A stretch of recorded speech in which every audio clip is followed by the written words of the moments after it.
Okay, my Patreon exclusive portion, what I want to talk about is give some thoughts. I've been having a lot of people asking me about, Alan, is Mode 1 just as effective with online dating as it is, say, meeting a woman, in person, face to face? What's your recommendations for being Mode 1, through online dating? I don't believe in exhibiting it. There are some exceptional situations I would acknowledge. So, barring some rare extenuating circumstances, I don't really believe a man should be Mode 1 through written form, like text message, email, instant message, anything like that.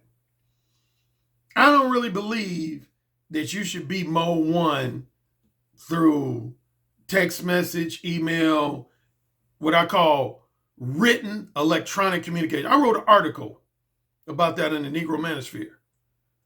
Because a lot of young guys in particular, if I had to go by age, a lot of young guys, they communicate with women primarily like through things like text message, instant message, email, and that type of thing. I don't believe in that shit, man. I believe when you want to express your romantic desires, interests, and intentions to a woman, or your strictly sexual desires, interests, and intentions to a woman, you should ideally do so either, number one preference, face-to-face. Number two preference, wait, my battery is about to die. Number two preference would be over the phone. Face-to-face or over the phone. Until you've talked to a woman face-to-face or over the phone, you should not lay out your romantic or strictly sexual desires, interests, and intentions to a woman unless she specifically asks you. That would be the major exception. If a woman specifically asks, like say you're on the website Match.com or some other dating app, Tinder, and you connected with a woman and a woman asks you specifically, what type of companionship are you looking for? Because some women will ask that. A lot of women won't, at least not initially, but some women will. Some women will ask you, what are you looking for? What type of relationship or what type of companionship are you looking for? You're looking for long-term companionship. You're looking for short-term companionship. You're looking for monogamous companionship. You're looking for non-monogamous. And so on and so on. And that's the one time when I would say it's okay to let women know what your true desires, interests, and intentions are in written form, electronic written form. But other than that, if a woman doesn't ask you, the first thing you should be trying to do is get a woman to exchange phone numbers with you.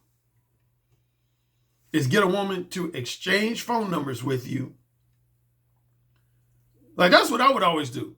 90% of the time that I met women online, the first thing I would do is tell them, I would say something to the effect of, hey, I find you attractive. I've read through your profile, whether it be like, say, Match.com or Tinder or whatever. I read through your profile. I like what I read. And I think you and I should get together.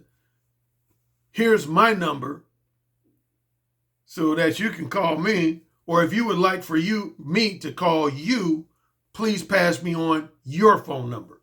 And then we can talk about what our specific interests are moving forward. Boom. End of story. Then once I get them on the phone, then that's when I start laying out my desires, interests, and intentions in a more detailed manner.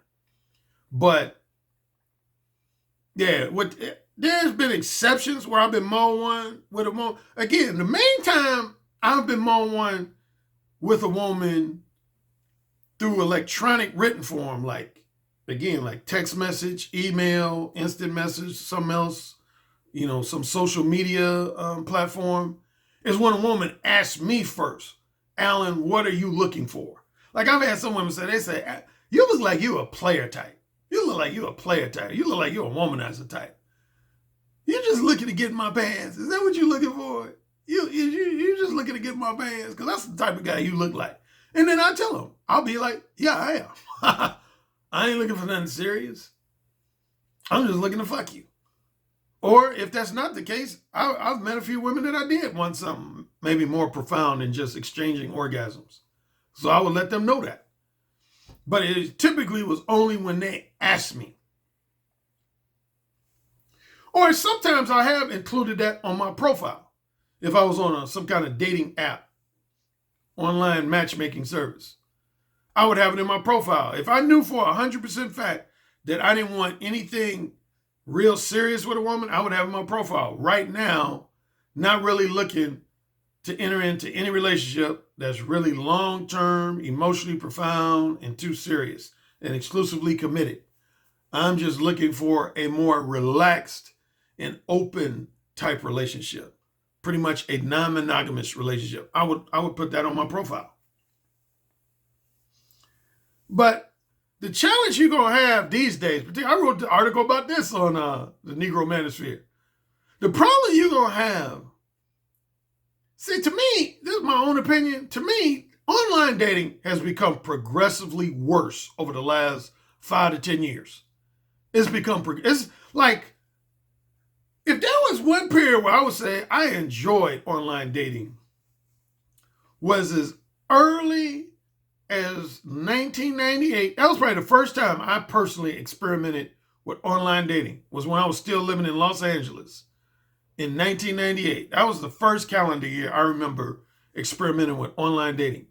The main thing they had back then, if you had an AOL email account, they used to have this thing called Love at AOL. That was probably the first online matchmaking service I ever ran across before Match.com or Black People Meet or Plenty of Fish or any of these other things, was Love at AOL. They used to have Love at AOL. And if you had an AOL account, you could join Love at AOL for free and you could match up with people in your area. So the first time I started using online dating was in 1998. And I had success with it all the way up until, I would argue, around 2007, 2008. I had some degree of success with online dating. But I would say over roughly the last 5 to 10 years, online dating, in my opinion, now some people might still sing the praises of it.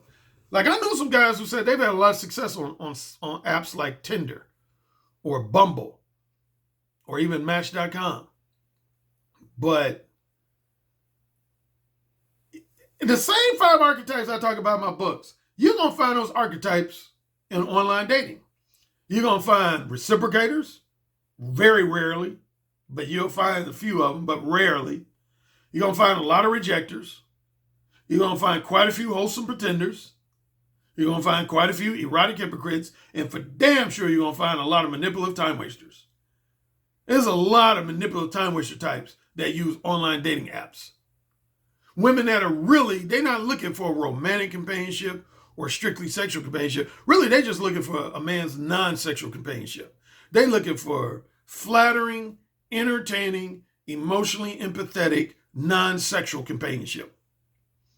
I would say that's probably no less than roughly 40% of the women who use online dating. That's what they're really looking for. They're not looking for somebody to truly have long-term sex with or even short-term sex with. They're looking for someone to provide them with flattering, entertaining, and emotionally empathetic, non-sexual attention and companionship. That's what at least I would estimate at least 40% of the women who do online dating are looking for. And the only way you're going to be able to quickly identify those types is if you're mode 1. If you ain't mode 1, you ain't going to be able to quickly identify those types. See, I've always said that's the number one beauty of mode 1, among other things, even more so than helping men get laid. Mode 1 is the number one approach that helps men quickly and effectively identify manipulative time wasters. When you're not mode 1, man, you're not going to be able to quickly identify manipulative time wasters. I guarantee you won't. I guarantee you won't. So yeah, man, those are my recommendations with online dating. Here's the benefit of online dating before I wrap up. One thing I will say about the internet in general, and specifically meeting women via the internet, is that it's probably the quickest and easiest way to connect with a woman that doesn't live in the same city as you, the same state as you, or in some cases, the same country as you. If you're looking to hook up with somebody that lives in another city, another state or region, or just a flat out another country, there's some benefits to meeting women online. But technically, I met my woman. I don't know if most people know, my current girlfriend who lives with me, we actually met through the internet. We met through YouTube, actually.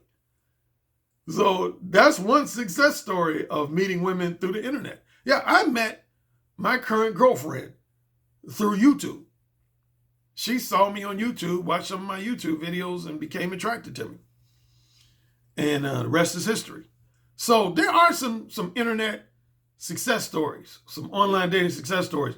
But for every one success story, there's probably about 5 disappointing and frustrating stories. So you got to take the good with the bad. All right, I will be doing a Patreon live stream for my $10 subscribers and up on Saturday at 11:30 Eastern. Talk to you then. Peace.